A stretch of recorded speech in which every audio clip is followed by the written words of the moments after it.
And is it political and social commentary? I mean, it's not just Absolutely. about a broken heart or whatever, that there's more to it than just Absolutely. what's happening to you personally, but around you everywhere. Absolutely. I mean, that's a whole tradition. You know, the Right. Black Arts movement was very, you know, so all through the times, poetry has always been a political vehicle. Right. And here and across the world, you hear about poets in exile who were thrown in prison for their beliefs. That's not quite where we are here. Right. You know, but this is a very common thing for poets to use that art as a political vehicle to drive their message forth, to arouse the masses. So, you know, and in a lot of other countries, the masses really listen to the poets. Poets are very revered. Right. You know, that's not necessarily the response we get here now. You know, some people are like, poetry, you know, you can make a living off that, you know, and they sort of look at you cockeyed. Right. Well, can you make a living off that? Can you? It is hard. But yes, you can. Yeah, that's why you write books too, right? Yes, yeah. I want to be a writer. You know, I've always wanted to be a writer. I started writing poetry at a young age.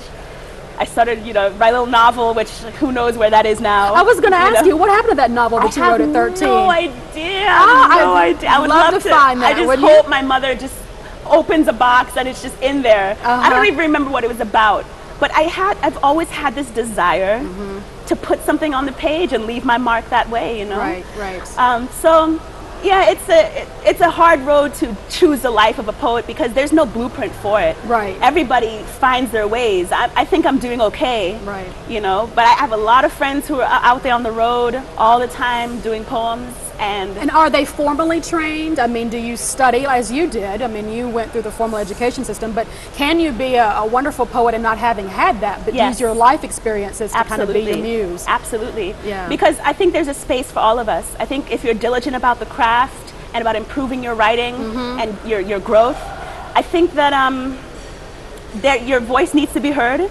People want to hear what you have to say. We say the things often that people don't say aloud or have been wanting to say their whole lives. So many times after a show, someone will tell me, I've been wanting to say that my whole life. Right, right. And it's deep because until someone tells me that, you don't really know how much your words matter. You write and you put it out, and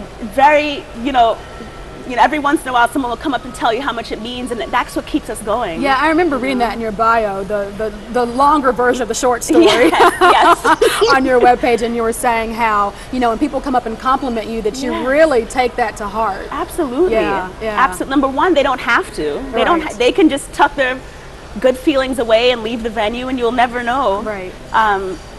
And when they decide to come up to you, it's not easy coming up to someone that you admire. I know how that feels. You know, you see a poet and the things they say, it's you know, it makes your head hurt a little bit. You're thinking, oh my gosh, what did she just say? Yes. But also you feel it, you know, you feel it long before you understand it at times too. So it's hard to come up to these people. So I really appreciate when they do. I really do. Yeah. Yes. What inspires you? I mean, I've said several times that your poetry is provocative, and not that any poetry is not. But you've talked about everything from sex to PMSing to, you know, these are everyday occurrences that are, you know, perhaps taboo to write about. What is your muse? How do you get inspired, and what really thrives you to put it down on paper? Language. I write about everything. I mean, I'm not a big sex poet, you know, but I like innuendo. You know, I like innuendo.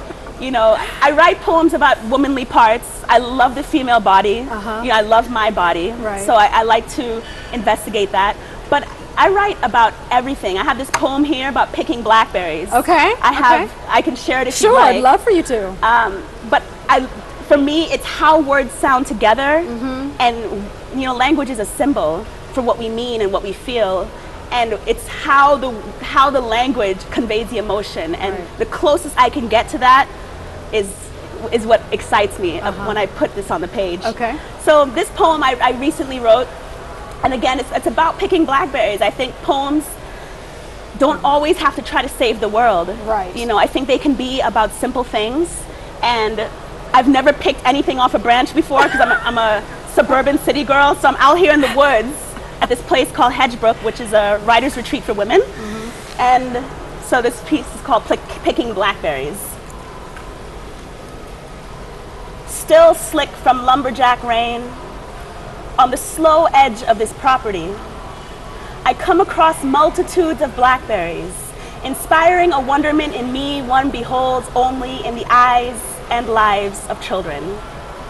Aside from matriarch arachnids, ambling the tightrope corridors of their homespun mansions, subtle buzzing, and the refugee worms of my imagination, I stand alone amongst the Gothic balloons drooping with juices. Minuscule spiders scrambling for their lives, bees unfazed by my invasion. This fruit tree has thorns, yes, but its nature is to give and first to teach. Choose each sweet black daughter with care and compassion. It demands, the tree, in its sharp, ubiquitous way. For look how willfully they come away with my hand, in my hand. Yes, I've got the whole world in my hand, and oops, there's a birthday in my mouth. Some come away easily even before ripe. Others fall apart the instant I touch them. No two blackberries taste alike. Endless permutations of tang and sweet. I do regret the ones that come away stubborn and just a hint bitter. I do not regret the spiders I may have swallowed, for in the afterlife of my inside, they dangle on from their doilies undisturbed. Wow, that's beautiful. Thank you. Talk about imagery. Yeah, I'm really into imagery. Yeah, and I think hearing you is different from just if I were to read it. And you know, hearing your voice. I mean, you know how we read anyway, and you read, we're all like audiobooks, at least I think I am. When I read as if that person, if it's a biography, absolutely, that they're reading it to me, or telling it to me. And so when you hear the words come from your mouth, I mean, you're far more expressive than I ever could have been with that. And so I think it really heightens the appreciation for it. Hearing you, do you think it's a little different because I've heard you on audio? Than just reading it for yourself, that you actually hearing your voice. I think it's a really tone. different experience. Yeah, and I don't want to say which one is better. It just it depends on the poet and honestly the poet and the poem. Some poems, trust me, it's better to read it on the page because if you heard the poet read it, you would lose an appreciation for the poem because the way some poets read, you would swear they didn't write it themselves. But you know, I think it's really important for poets to learn how to read their work in a way that really expresses what they feel inside, and some poets just don't know how to do that. Do you think black poets are better able to express it? That's a really good question. I've seen some white poets throw down, but I really feel black folk are very expressive. I mean, there's a certain, I don't even want to go into the rhythm that we have to our work in general. You know, there's definitely a rhythmic quality to our work, but there's just something in us that makes us read differently. I've seen black poets who couldn't read to save their lives. So I don't want to, paint this with a broad stroke, but I really enjoy black poets more in terms of listening, I can honestly say. And you also are teaching poetry to drama students, as we alluded to earlier, at Juilliard. So how are they responding to what you're teaching? Oh my gosh. It's so funny because they're actors. They're used to getting this piece of paper, here, cram this into your memory box, and come back to us. So they're used to getting text. My class is all about self-generated work. They write a poem every week for my class. A lot of them, they're not used to it. They're used to memorizing something that someone else wrote, and now I am asking them to write it yourself. That's really hard for some of them because they're not used to being that vulnerable. But they're so willing. I will say, actors, no matter what you hear, actors are the most generous group of students I've ever had. They are a very special group of people, acting students, who they're asked to do a lot of ridiculous things on a daily basis. Juilliard is a conservatory. These kids are working for 12 hours a day on any number of things. So there's an openness and a willingness that they just have to have, especially in order to be there. But in my class, genuinely, they really work hard. They get into it. I want them to fall in love with language. Because some actors, as you would think, language is a sea they swim in because they're using language.